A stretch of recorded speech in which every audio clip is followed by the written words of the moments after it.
Hey, what's going on, everybody? I hope all of you guys are doing well. So this is going to be my review for Scary Movie 3. So Scary Movie 3, this is where we kind of go from two great films to the decline in the Scary Movie 3 franchise. So first and foremost, we do not have the return of Marlon and Shawn Wayans. After the two films, that was it. They were done. We do have Anna Faris and Regina Hall making their return, as well as some new faces to the franchise. So the cast that we have in here that are new to the franchise, we have Charlie Sheen, Simon Rex, Jeremy Piven, Cameron Manheim. I'm not sure how you pronounce her name. She's an actress that has one of those familiar faces. I remember her being in Ghost Whisperer with Jennifer Love Hewitt. Daryl Hammond, who I think at one point was a Saturday Night Live cast member. I don't know what he's been up to since. I don't know if he's still acting, if he's retired, he got in trouble with the law. I don't know. He just kind of fell off, kind of just disappeared and fell off, from acting. You have Anthony Anderson and Kevin Hart, two well-known names. Of course, they would go on to be in the fourth film. And then we have a lot of cameos. So we have the likes of Fat Joe, Simon Cowell, Denise Richards, Queen Latifah, Eddie Griffin, Leslie Nielsen.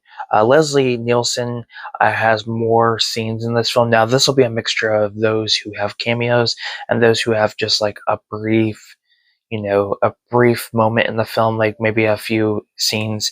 D.L. Hewley, Ja Rule, George Carlin, Master P, Macy Gray, Redman, Method Man, RZA, and there's, I think, a few extra Wu-Tang Clan members in this movie.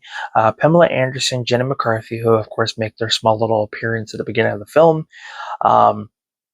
We have, I'm sure I'm going to pronounce this wrong, AJ, no, what is it, Nadu?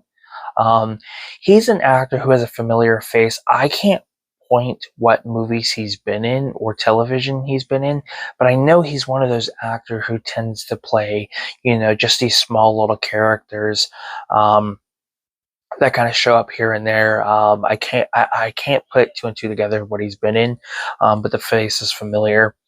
And then, excuse me, and then we have Frank C. Turner. Now, that name may not sound familiar with you. If you looked at his pictures on IMDb, you would say he looks familiar. Well, that is because he played Al Marsh in the 1990 adaptation of Stephen King's It. He played Beverly's father. So he's in this. So yeah, great cast to some extent and a lot of interesting cameos.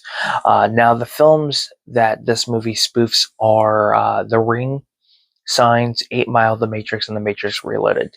And of course, this movie decided to move away from the R rating and go PG-13. And to be quite honest with you, that was a terrible, terrible mistake. So spoof films, I feel like, have to be rated R because it's a spoof film. I feel like there are things you can get away with that are not over the top. And the whole point of the movie is to tease and make fun of other things. And I feel like going PG-13 and having a lighter tone, just in my personal opinion, just doesn't work. And basically the plot really focuses more on The Ring, with the other films that were mentioned that tie into them, so you're not expecting a whole lot. Anna Faris and Regina Hall are great. To me, they make this movie somewhat watchable. They try to do the best they can with what they're given, but at the same time, I feel like everything falls flat.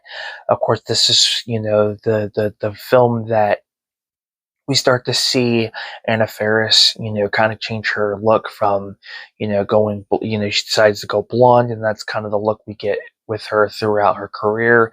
And I think at the time she was doing this, The Hot Chick was out, or was about to come out, so that was one of the reasons why she had a different look in this film compared to the other two films. The additions to Anthony Mackie and Kevin Hart, I think, are great. They try to do what they can, and really, if the rating was different and there was a little bit more to the film, and they were able to maybe add in a few things, um, I think it would have worked out a little bit better. But it just did not work. Uh, what's his name? Daryl Hammond plays this like minister or priest, and he's kind of a creep. And it just, to me, that was just, it falls flat, and it just makes like cringe. It's very cringe.